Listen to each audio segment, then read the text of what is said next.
Porque a gente não se acostuma com a situação. Que mãe que está acostumada a ver uma criança tão pequena tendo que passar por isso todos os dias, a todo instante. A gente tem a sensação que só com uma grande história você tem direito de ser cuidada ou de se cuidar. E na verdade a Micaela, como protagonista do tratamento dela, que me ensinava como cuidar dela. Então é um processo de aprendizado e aí eu me tornar especialista de como cuidar dela. Será que tem um roteiro para parentalidade? Educar e criar um outro ser humano é como a gente se preparar para uma viagem rumo ao desconhecido. Talvez você tenha feito todo um planejamento, pesquisado mapas, consultado guias, para então chegar lá e ser surpreendido com um novo destino, com novos códigos, novos hábitos, diferentes do que você imaginou.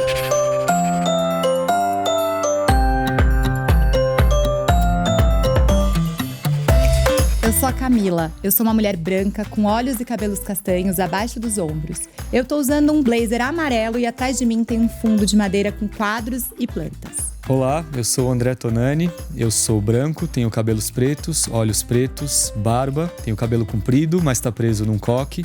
Tô de camisa preta com umas abelhinhas todas brilhantes, cheias de brilho. Oi, eu sou Lua Barros, eu sou uma mulher branca de cabelos longos, escuros, olho castanho. Olá, eu sou Rafael Stein, sou um homem branco, cabelos já com bastante fios brancos, bem curtinho, uso barba, tô usando um óculos, uma camisa preta. Olá, meu nome é Humberto Baltar, eu tenho cabelo preto, black, barba e bigode. Estou usando uma bata nigeriana, azul, com detalhes laranja e amarelo, calça jeans, relógio preto e pulseiras. Olá, eu sou a Gabi, eu tenho 38 anos, sou uma mulher negra não retinta, tenho cabelos volumosos, castanhos, olhos castanhos, estou vestindo um macacão preto com um paninho azul em cima. Oi, eu sou a Areta Cruz, tenho 33 anos, sou uma mulher negra de cabelo curto, crespo, um tom castanho médio com mechas loiras. Estou vestindo uma roupa em tom areia e atrás de mim tem um fundo branco. Talvez você tenha se preparado para cuidar do seu filho com dedicação exclusiva por um tempo. Percebeu que a vida fez uma pausa e que cuidar é seu trabalho. Mas será que se preparou para cuidar por muito mais tempo? Por todas as horas do dia? E quando você percebe que tem que aprender sobre um assunto que nunca nem ouviu falar? Quem se prepara para ser o pâncreas de uma criança diabética que precisa de monitoramento, informação e cuidados 24 horas? Quem consegue se preparar para essa carga física e emocional? Para conversar sobre isso, eu vou receber a Areta Cruz, que está com a gente nessa conversa lá do Rio de Janeiro para poder manter os cuidados específicos com a sua filha. Ela é mãe da Liv, casada, tem 33 anos, é educadora e criadora de conteúdo digital. A Areta é amante de livros, de café e de uma boa conversa.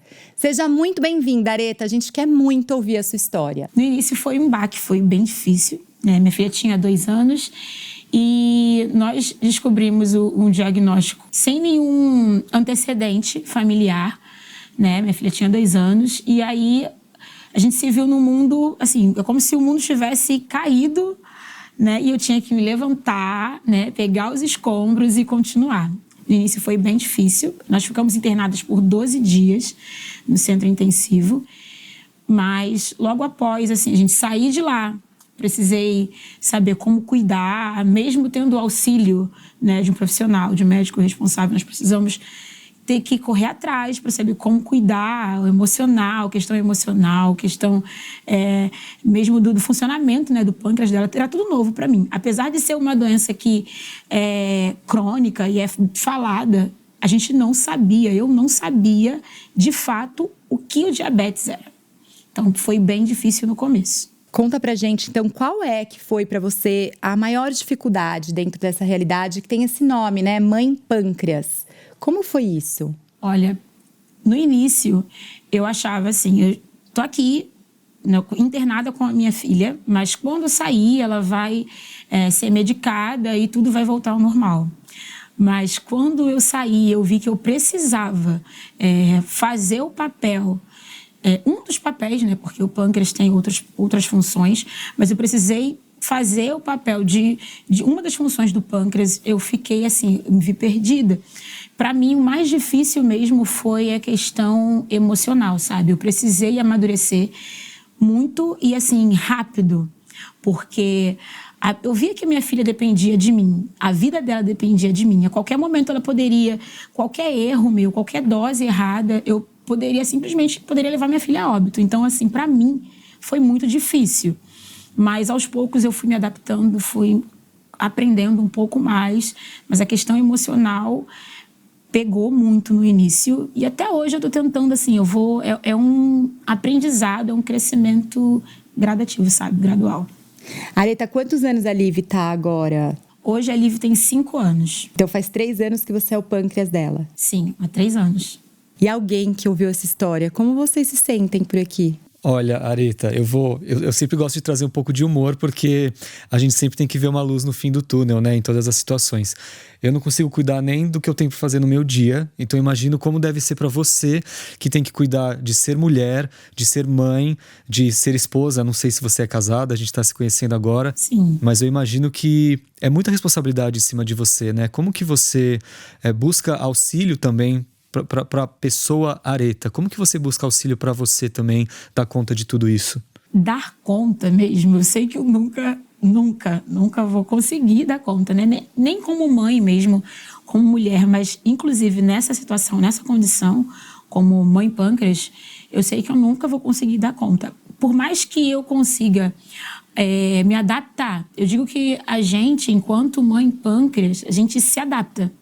Né? A gente vai aprendendo, a gente vai evoluindo, mas é um crescimento assim, a gente às vezes dá 3 passos à frente e 1 para trás, aí vai dar mais 2 passos para frente e 1 atrás, porque a gente precisa, sabe, a gente não se acostuma com a situação. Que mãe está acostumada a ver o seu filho ou sua filha, sua criança, né, ali sendo, no caso da Liv, hoje ela usa bomba de insulina, é um pouco menos complicado, mas tem crianças que usam aplicação de insulina por seringa, por caneta. Que mãe que está acostumada a ver uma criança tão pequena tendo que passar por isso todos os dias, a todo instante, antes das refeições, para correção. Então, assim, eu busco um apoio. Meu marido, ele me ajuda muito, né? Eu também busquei redes de apoio na internet, né, com profissionais e com mães também, outras mães. E a gente vai seguindo. Mas, assim, dizer que eu vou conseguir dar conta de tudo isso um dia, eu acho que seria até desumano comigo se eu disser que eu um dia conseguiria dar conta de tudo isso. Eu não vou dar. Areta, fiquei com vontade de saber se a sua partilha nas redes sociais transformou essa jornada que você vive com a Liv. Sim. Antes, quando eu vivi o luto, né, do diagnóstico, né? Porque tem essa fase inicial, é uma fase importante, você viver o luto. Então, assim, eu não aceitava, eu ficava perguntando por que comigo, por que minha filha? Estava tudo tão bem até agora e do nada isso aconteceu. Depois que eu vivi essa fase, eu entendi, não, eu tenho que fazer alguma coisa. A minha vida não acabou aqui, a vida da minha filha não acabou aqui. E aí eu comecei a compartilhar, eu me abri mais para esse diálogo com pessoas e não só me fez amadurecer, mas também ver outras mães, outras famílias também tendo, sabe, esse apoio, tendo esse novo olhar, né, para o diabetes. Porque às vezes a gente acha assim, poxa, a minha vida acabou. Mas não, eu comecei a entender que a infância da minha filha não acabou ali depois do diagnóstico, ela tem muito a viver. Eu entendi que eu preciso também cuidar de mim para poder cuidar da minha filha. Então, assim, é uma construção. Eu vi que eu amadureci e também vejo outras famílias amadurecendo junto comigo. Isso é gratificante demais. E eu queria aproveitar nessa conversa, o Rafael Stein, ele me contou, e daí depois do próximo episódio vocês vão ouvir um pouquinho a história do Rafael com mais calma e atenção, então não perde o episódio do Rafael Stein, já vou deixar aqui um spoiler. Você cuidou da sua esposa 24 horas durante um tratamento, né? Acho que é muito curioso como é que você se coloca também como cuidador e como você se colocou como cuidado, que é um pouco da conversa que a gente está tendo agora. Ouvindo a Areta, né, contando a história, né, e passa um filme, assim, né, desse momento do diagnóstico e depois de me colocar nessa posição de cuidador, né? Foi um processo primeiro uma decisão, então eu vou cuidar, vou estar aqui, mas a grande questão é que eu não sabia cuidar. Como homem, eu tive que me colocar numa posição que eu não sabia realmente o que fazer, né? Eu só sabia que eu tinha que estar ali. Essa era a única certeza que eu tinha. Então foi um processo de aprendizado. E principalmente, a gente ainda vou falar de uma questão ainda vindo do gênero masculino, a gente se colocar numa posição de eu vou cuidar, eu estou dando algo, sabe? De uma posição um pouco. E, na verdade, a Micaela ela como protagonista do tratamento dela, que me ensinava como cuidar dela, né? Então, é um processo de aprendizado e aí eu me tornar especialista de como cuidar dela, né? Esse é um processo que foi ao longo do tratamento. Agora, se cuidar foi algo que eu levei assim, muito tempo para entender que eu podia me cuidar. E isso só veio depois que ela partiu. Né? Porque ali, naquele momento, eu não podia, desde o primeiro dia do diagnóstico, eu não posso chorar, a gente recebe a notícia do diagnóstico, então segura, eu tenho que estar firme, eu não posso chorar na frente dela, né? Então eu saio do consultório, vou chorar lá fora e volto, né? Então esse processo de autocuidado para estar bem foi algo que veio depois, sim. Areta, para você, como você sente escutando o Rafael? Olha, eu me identifiquei muito. Parece que é injusto, né, Rafael? A gente fala assim, não, eu tenho que olhar para mim, mas eu tenho uma vida nas minhas mãos, eu tenho alguém para cuidar, alguém que eu amo muito. De início, a gente acha um pouco injusto, né? Poxa, eu vou ficar olhando para mim, para as minhas necessidades, sabendo que tem alguém que precisa mais de mim. No início, não sei se você também sentiu. Como que eu posso sofrer se quem está com câncer é ela? Sim. Como eu posso ter o direito de sentir algo se é a minha esposa que está com câncer, né? Então, tem um momento inicial dessa injustiça, você usou esse termo, né? Eu falei, eu não posso, não é justo, eu não mereço, assim. Eu acho que tem um pouco disso, assim, também. A gente é muito bom nessa competição da dor, né? Assim, quem tá sofrendo mais, quem tá sofrendo menos, qual o tamanho, quanto eu posso, quanto eu não posso, mereço ou não mereço sofrer. E aí, nesse processo, todo mundo perde, né? E quanto a gente se limita. E eu ia te perguntar isso, Lua, porque inclusive a gente tem a sensação que só com uma grande história você tem direito de ser cuidada ou de se cuidar. Será que é só quando a gente tiver grandes histórias que a gente merece o cuidado? Bom, eu acho que se cuidar é um jeito de existir, sabe? Na vida, assim, da gente atravessar a vida, da gente fluir na vida. E eu acho que quando a gente faz isso, assim, hoje quando eu olhei para a Areta, eu vi uma luz tão grande, eu disse, gente, que mulher é essa? Né? Que figura é essa? E isso só é possível de ser percebido, assim, por quem te olha, quando você decide que você existe. Né? Existe para cuidar, existe para sentir prazer, existe para aprender, existe nos seus múltiplos papéis. Então, assim, se cuidar não é algo trivial nem superficial. Seja num processo de dor, seja na nossa vida, na nossa existência, né? Se cuidar é urgente, porque senão a gente desmorona junto. E a gente acha que a gente está ali dando conta, dando sustentação, né? E a gente não está, na verdade. A gente está sobrevivendo, a gente não está vivendo. E eu acho que por um tempo, às vezes, a gente até consegue. Mas essa conta uma hora chega. Então, que a gente fique atento a essa urgência da gente se cuidar e da gente encontrar um espaço onde a gente existe para além de todas as nossas funções e obrigações e as necessidades dos nossos filhos, né? A gente até pode dar conta, não dar conta de tudo por um tempo infinito, que eu acho que essa notícia do cuidado 24 horas é uma notícia que tira um pouco, você até tampa o nariz e fala, o bebê, 3 meses, daqui 6 meses, daqui 1 ano, depois desfralda, você vai na expectativa de que o cuidado diminua, não é? Sim. E como é? Realmente, no momento que a gente recebeu o diagnóstico, a Lívia já estava desmamando, desfraldando, né? No tempo dela, não foi nada assim premeditado. E aí, quando a gente já estava nesse passo, né? Agora vai ficar um pouquinho mais aliviado para mim. Aí veio o bike. Aí eu vi, novamente, sabe?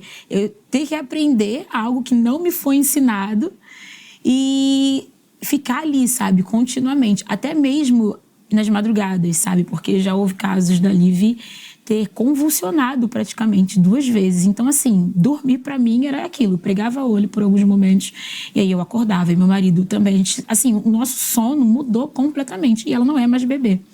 Então, assim, a gente não estava preparado para isso. Mas a gente precisa lidar com essa nova realidade. E o que a Lua falou sobre essa questão do cuidado, de ter que se cuidar, de a gente entender que a gente precisa, que isso é urgente, é essencial. Porque, às vezes, a gente até mostra uma boa casca, mas por dentro está um caco. Então, assim, a gente precisa se cuidar, sim, principalmente interiormente, sabe? Eu acho que quando a gente consegue chegar nesse ponto do cuidado interior também, mental, a gente consegue até deixar o exterior melhor. É urgente, é necessário, sim. O que você acha que mais fez sentido para você? Como se você colocar em primeiro lugar aí nesse cuidado? O primeiro ou o segundo, não sei. Em que lugar que você encontra? Acho que a questão do diabetes diagnóstico em si me fez até, depois, né, desse tempo que eu vivi, o luto e tal, que eu precisei amadurecer, vou amadurecendo dia após dia, me fez olhar para mim, sabe? Porque, assim, às vezes a gente, como mãe, se acha assim, caramba, será que eu tô fazendo certo? Será que isso que eu tô fazendo é o suficiente? E olhar para minha filha, até mesmo as atitudes, né, o comportamento dela, ela não precisa usar palavras para poder me mostrar que sim, mamãe, você importa. Sim, mamãe, você importa. Você sabe, a todo instante. Eu acho incrível como ela consegue me ensinar com a questão do diabetes dela, né? Ela consegue me ensinar e me reeducar a olhar para mim com mais cuidado, com mais atenção. Que lindo isso, gente. Humberto também, né? Humberto te trouxe aqui para essa conversa. Tem um episódio, todo mundo aqui vai ter episódio, vocês não podem perder nenhum. Mas o Humberto tem um impacto desse diagnóstico que a gente vai conversar bastante no seu episódio, mas a gente tá ouvindo aqui dele. Eu queria que você me contasse como é esse impacto em toda a família. Nossa, o impacto é tremendo, né? Porque a gente realmente a gente traça um roteiro para nossa parentalidade. A gente se imagina, né, jogando bola com a criança, andando de bicicleta. A gente faz todo aquele repertório, né, imagético. E nem sempre isso é possível, né? Às vezes um diagnóstico mostra pra gente que aquela parentalidade que a gente imaginou, ela não vai ser viável, né? Pelo menos no horizonte que a gente consegue visualizar. Porém, quando a gente tem outros referenciais, acaba sendo positiva uma experiência assim, porque a gente se abre para o novo. Eu acho que existe um outro lado do diagnóstico, da neurodiversidade ou da deficiência como um todo, que é pouco falado, que é esse lado da descoberta, esse lado de se encontrar no desconhecido. Eu sou um homem de tradição iorubá, né? Eu venho do povo iorubá, e uma característica desse povo é justamente focar no relacionamento. O relacionamento com o outro, o relacionamento com a comunidade, o relacionamento com o povo, com Deus, com a ancestralidade. E isso me permitiu, antes mesmo do diagnóstico, estar aberto a múltiplas possibilidades. E isso foi algo revolucionário. É por isso que eu sempre falo que a ancestralidade africana, ela salvou, né, a minha vida. Porque eu lembro que na gestação, eu já sabia que o meu filho ia vir com algum tipo de deficiência, né? A gente não fez exames, nada, mas eu já sabia. Porque existem canais ancestrais que não dá para explicar, verbalizar, mas a gente acessa informações, sentimentos, estados de consciência. E eu já acolhia na gestação essa possibilidade e foi muito bonito, assim, quando finalmente o diagnóstico chegou. A Paula já estava com 2 anos e aquela confirmação de caramba, aquilo que eu estava sentindo era verdade. Eu não falei nada para não assustar minha esposa, porque todo mundo sabe como fica a cabeça de uma mulher na gestação, as 1000 eu sei. ansiedades, né? Pois é, e aí eu não queria falar nada, né? Mas eu sabia e guardei assim.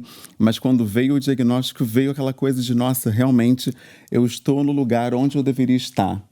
a ancestralidade não falhou comigo, né? Ela me disse, me preparou, me moldou para isso. E isso me traz até a pergunta que eu queria fazer para a Aretha, porque tem um instituto chamado Vidas Raras, que ele pesquisa, né, a vida de pessoas que têm crianças, enfim, com doenças raras, e ele chega ao número duro de se ver, né, que 80% das crianças com alguma condição rara sofrem o abandono parental, quase sempre o abandono paterno, né? E aí a minha pergunta é qual foi o impacto disso para a relação, né, a dois, né? Se aproximou, se afastou, como é que foi para lidar com essa realidade para vocês, né, para sua família? Como que chegou isso? Se a gente não se cuidar, né, não cuidar dessa questão da relação, a gente já dá aquela afastada, né? Então a gente precisa sempre estar mantendo, né, a chama acesa. Mas depois do diagnóstico, meu marido ele até sentiu mais do que eu. Sabe, chegou um tempo, ele viveu essa fase do luto mais tempo do que eu. Então, assim, ao mesmo tempo que eu precisava acolher a minha filha, eu também precisava ser amiga, sabe? O braço do meu marido também acolher. Assim, estreitou muito a nossa relação, né? A gente se tornou mais amigo depois do diagnóstico. Não que a gente não fosse antes, mas a gente entendeu que a gente precisava se unir para, né, chegar a uma conclusão, um destino mais assertivo. E, assim, a gente não teve... Eu não vou dizer que a gente nunca teve problemas relacionais, né, após o diagnóstico, mas eu vejo, né, que a gente se aproximou mais após o diagnóstico, porque a gente viu que a gente precisava mesmo um do outro e alguém precisava de nós dois, sabe? Unidos na questão da minha filha, nossa filha. Então a gente não se afastou tanto por conta disso. Mas eu sei que não é o caso de muitas famílias, né? Mas com a gente, graças a Deus, tudo fluiu bem. Eu fiquei ouvindo a Aretha e isso que o Humberto trouxe da ancestralidade do povo iorubá, e eu tô desde do começo da fala da Aretha com uma coisa que, né, que ela disse assim, quando veio o diagnóstico ela ficou, por quê? Por que minha filha? Por que comigo? Por que estava tudo tão bem? E eu acho que tem um aprendizado muito bonito da gente sair desse processo de dor, quando a gente desloca do porquê para o para quê. E aí, quando você conta, né, que isso de alguma forma já estava ali no seu campo, a história do seu filhote. E aí, quando você fica diante dessa certeza, você diz, então é isso. Tem um para quê, né? Quando você conta que seu casamento se fortalece, que você passa a dividir, partilhar sua história e se fortalece a partir disso e fortalece outras famílias. Tem um para quê na nossa vida, né? Para quê é muito, muito bonito. E eu queria trazer um ponto que a história da Aretha me silenciou, assim, completamente, me levou para um lugar muito inesperado. Pois você tá aqui quietinha. Porque tem uma frase que diz: o que a gente tem é o sonho de alguém, né? E eu sou a mãe que a filha não sobreviveu na UTI. E ela teria cuidados para sempre. Então, é muito impressionante ver o outro lado, né? O quanto é pesado o cuidado, não consigo imaginar como é. Mas eu tô do outro lado, desejando, sonhando. De vez em quando eu sonho se ela estivesse aqui e eu pudesse cuidar dela todos os dias, por toda a vida. Então, é muito impressionante como tudo na vida tem dois lados, né? Que Deus te abençoe, que seja muito linda e longa a sua vida de mãe pâncreas, porque talvez nem todos os dias você se lembre, mas eu vou te dizer, é um privilégio muito grande poder ser o pâncreas da sua menina. Todo mundo tá aqui emocionado, é só o começo das nossas conversas. Gabi, obrigada. Humberto, André, Lua, Rafael. Aretha, me conta. Qual foi o impacto da Liv, né, desse diagnóstico da diabetes para a sua vida profissional? Como eu sou educadora e criadora de conteúdo, na questão da profissão, né, como educadora, não surtiu tanto assim, não foi tão diferente, não teve muita diferença, porque a Liv, ela estuda no mesmo local que eu trabalho. Então, assim, é claro, eu preciso estar mais atenta, né?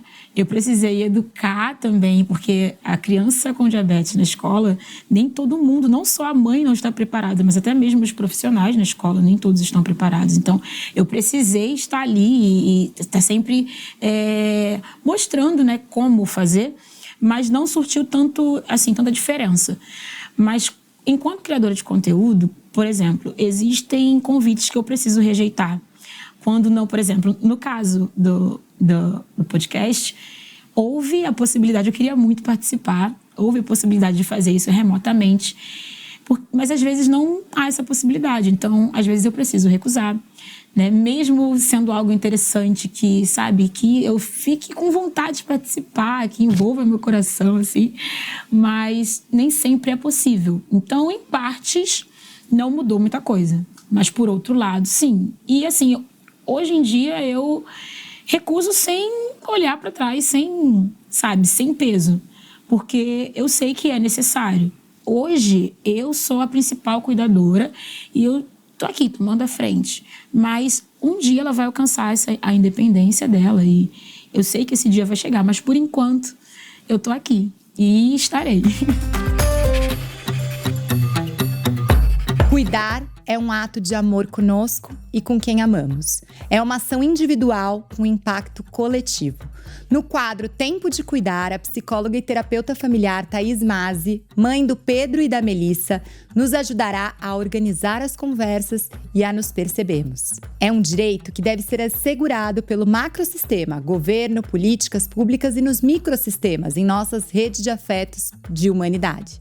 Por isso, não se esqueça que é sempre importante pedir ajuda de um profissional. Como cuidar de uma criança e de uma família que vive as demandas da parentalidade 24 horas? Oi, meu nome é Thaís, eu sou uma mulher branca, tenho cabelos claros, eu tô usando um batom rosado, um brinco vermelho e uma blusa preta. E atrás de mim tem uma parede branca. Eu acho que o episódio da Aretha, ele me toca, primeiro de tudo, porque ela escolheu ficar. Ela escolheu cuidar e assumir o compromisso dela. Mas isso não é óbvio. Eu sempre penso que a escolha de você se comprometer com o crescimento de alguém, seja um filho, uma amiga, uma filha, uma parceira, um parceiro, você de fato se comprometer com a vida do que aquela pessoa precisa, e no caso da Liv, ela precisa de muito da Aretha, é de uma doação e um amor que precisa ser destacado, porque a gente aprendeu que é óbvio você entregar tudo que você tem por você ser mãe, mas não é.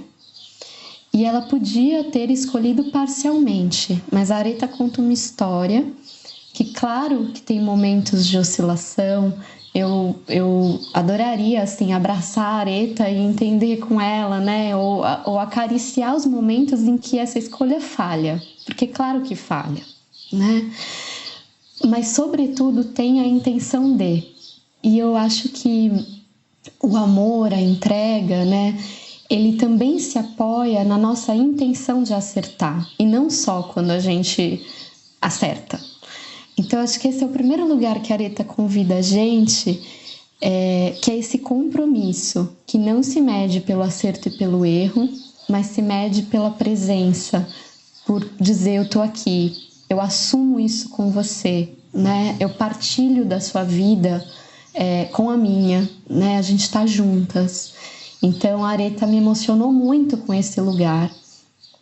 E aí eu acho muito legal que ela traz em algum momento, e na conversa vai aparecendo isso, essa pergunta: como é que você se cuida para poder cumprir esse papel, né? Para poder, e não é nem um papel, para poder continuar escolhendo todos os dias ter esse compromisso com a Liv. E aí ela apresenta o cuidado dela nessa perspectiva como uma ação ética. E eu acho que a gente precisa também olhar para o cuidado da gente mesmas, todo mundo, né, se cuida também como uma forma de estar no mundo. Quando eu cuido das minhas emoções, quando eu cuido das minhas necessidades, eu entrego para o mundo uma Thaís melhor. Eu entrego para mim mesma e entrego para o outro. Então tem uma ética. Eu não posso ir de qualquer jeito para o mundo. E essa responsabilidade é minha. E eu acho muito bonito como na conversa, né, essa roda foi construindo esse olhar para o autocuidado como um direito. A Aretha merece se cuidar, e como um dever, não no lugar da culpa, da obrigação, mas de uma responsabilidade de cuidar de si para estar no mundo de um jeito bom, de um jeito amparado, né? E tem uma outra coisa que essa conversa me trouxe, que é a informação de qualidade, que eu também não queria deixar de dizer aqui, porque a Aretha conta que ela precisou aprender, ela foi atrás de informação. E como é importante cada família escolher, né, qual é a informação baseada em ciência, baseada em evidências, que combina com aquilo que ela está vivendo, seja o que for. Né? A gente tem profissionais e olhares de múltiplos lugares, mas a informação, ela é um direito de todo mundo, né? E a gente tem essa responsabilidade, todos os meios de comunicação, esse podcast, tudo que comunica tem essa responsabilidade de passar informações que apoiem o que aquela família está vivendo. Então, esses dois lugares, de ter uma informação de qualidade e escolher qual faz sentido para a minha família, também é algo que eu penso que cuida de uma família que vive uma demanda de cuidar de alguém. Porque escolher os caminhos que a gente vai tomar para exercer esse cuidado precisa estar ancorado em informações importantes, legitimadas, validadas. E acho que a Aretha conta pra gente que isso é tão importante que ela passa a criar isso para outras pessoas. É muito lindo. Vamos ser sinceros aqui, ninguém está preparado para uma parentalidade fora do roteiro. E como você vai perceber, todas as parentalidades são diversas e únicas. E é importante destacar que os colaboradores, o time e as empresas também não estão preparados. Não há como se ter mapeado todas as situações. Por isso que esse é um assunto que tem que estar na pauta de forma constante e perene, porque são muitas as necessidades. Uma política de parentalidade, processos claros e líderes treinados para escutar e acolher são imprescindíveis, assim como ajudar de forma individual o colaborador. Nesse caso, a empresa pode, além de garantir os direitos de um colaborador que precisa estar 24 horas com a filha, oferecer suporte individual para cuidar das emoções, oferecer rodas de conversas como essa que aconteceu nesse episódio, construir com o time e com a liderança essa rede de apoio que a colaboradora tanto precisa. Que tal algumas reuniões mais próximas com essa pessoa para ajudá-la a mapear as necessidades, planejar essa rotina? No caso, também é importante que a colaboradora que esteja passando por isso consiga comunicar suas necessidades e fazer pedidos claros para suas demandas, oferecendo soluções para construírem juntos uma forma de ser possível conciliar filhos e carreira. A comunicação próxima e assertiva vai ser fundamental neste e em qualquer caso. Afinal, ninguém está preparado, não é mesmo? A Filhos no Currículo pode ajudar a sua empresa a cuidar da parentalidade, então conta com a gente. Você conhece os seus direitos e os direitos de toda criança e adolescente? No quadro Direitos Parentais, com a doutora Bianca Bonfim Carelli, mãe e madrasta, advogada e consultora trabalhista, especialista em questões parentais e de gênero, você irá descobrir aquilo que é assegurado por lei e que talvez nem saiba. Olá, eu sou Bianca, sou uma mulher branca, magra, meu cabelo é preto, está abaixo dos meus ombros, estou com um colar branco e preto, com traços dourados, uma blusa preta sem mangas, brincos brancos de tamanho médio. Atrás de mim tem um armário de cor gelo com várias prateleiras e objetos de decoração. Sobre o tema preparado para cuidar de 24 horas de um filho, o que diz a lei? É sempre um desafio conciliar esse cuidado, de forma tão estreita, uma demanda tão grande com a relação de trabalho. Como é que fica a lei nesse caso? A gente tem várias situações. Primeiro tem que entender qual é o enquadramento desse trabalhador, dessa trabalhadora, dessa mãe ou desse pai que vão cuidar desse filho que precisa de uma assistência tão próxima. Se ele for um servidor público federal, ele tem direito a uma licença para acompanhar um parente, um filho, um enteado que esteja hospitalizado, tá?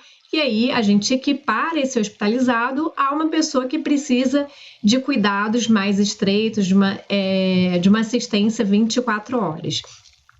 No caso do servidor público federal, ele tem direito a uma licença de 60 dias, sem prejuízo de sua remuneração, ou de até 90 dias consecutivos.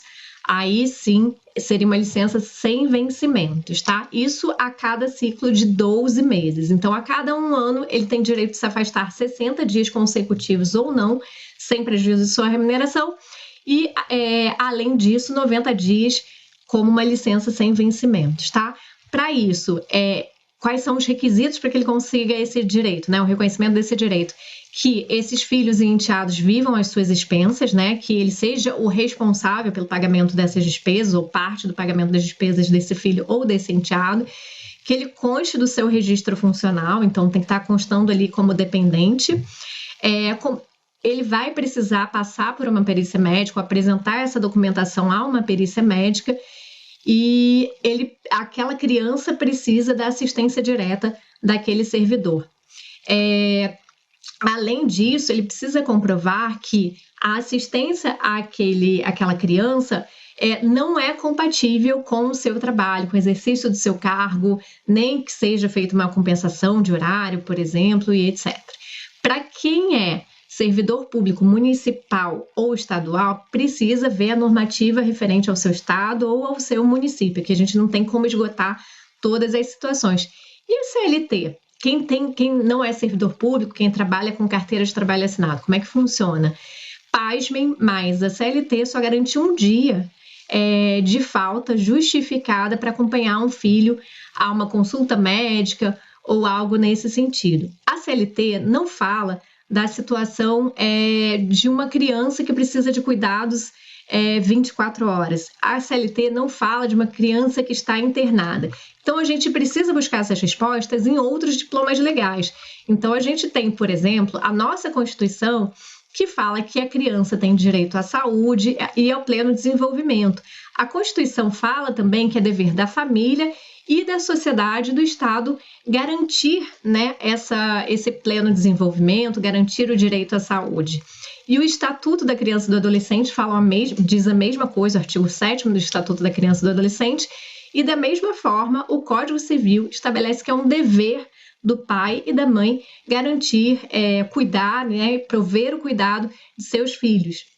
Então, como é que a gente pode conciliar, né, se a gente tem ali a realidade de 3 diplomas legais que falam que pai e mãe precisam cuidar de seus filhos e que precisam garantir o direito à saúde. Você tem um pai e uma mãe que precisam cuidar, dar essa assistência de 24 horas, né? Um cuidado mais estreito a uma criança que precisa dessa assistência e aquele pai e aquela mãe também precisam trabalhar, né? Infelizmente, muito provavelmente, quando esse pai e essa mãe pedirem um afastamento do trabalho, é muito provável que DP e RH deem uma resposta negativa para essa mãe.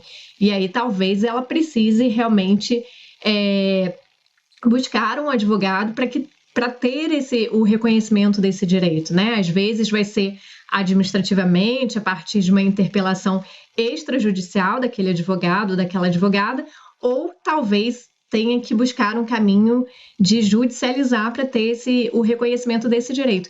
Infelizmente, a maior parte dos DPs e dos RHs ainda não é treinado para ter esse olhar e entender essa questão de uma forma mais ampla. Além disso, a Areta falou bastante sobre a realidade dela, né? Que é de ter uma filha com diabetes que precisa da bomba de insulina. Há diversas outras realidades de diagnósticos que podem requerer diversos tipos, uma variedade muito grande de tratamento. É muito importante, né, que você estabeleça um diálogo entre o seu médico, entre a sua equipe médica e, eventualmente, a assistência jurídica de um advogado, porque às vezes é o diálogo em conjunto e a atuação conjunta desses profissionais que vai garantir que você tenha um reconhecimento do direito de um melhor tratamento para o seu caso. Nosso programa Parentalidade Fora do Roteiro está chegando ao fim, mas a gente sabe que essa é apenas a primeira página de um longo roteiro que você vai escrever a partir das suas próprias experiências. Para o quadro final, continuando a conversa, nossos convidados prepararam indicações incríveis para você que quer um pouco mais. Para continuar essa conversa, você já pode anotar aí o perfil da Areta nas redes sociais, que é o @cruzareta com H. E ela deixou pra gente algumas indicações, como o perfil @Instituto Diabetes Brasil, que é uma ONG fundada por mães pâncreas engajadas em desenvolver e expor leis, projetos de leis a respeito do diabetes e outros conteúdos relacionados ao tema. Ela também indicou o perfil Diabetes Home Guide, Pâncreas Artificial. E quem quiser, também tem o livro Dr. Bernstein Diabetes Solution, que é como uma enciclopédia para ajudar num tratamento mais assertivo do diabetes. Lembrando que, obviamente, um livro não substitui o acompanhamento médico. Este programa é uma realização da Filhos no Currículo, teve apoio da Mustela e edição e produção do Mux. Não deixe de acompanhar Filhos no Currículo nas redes sociais. E eu te espero no próximo programa Parentalidade Fora do Roteiro para embarcar comigo numa viagem sem destino certo. Até lá!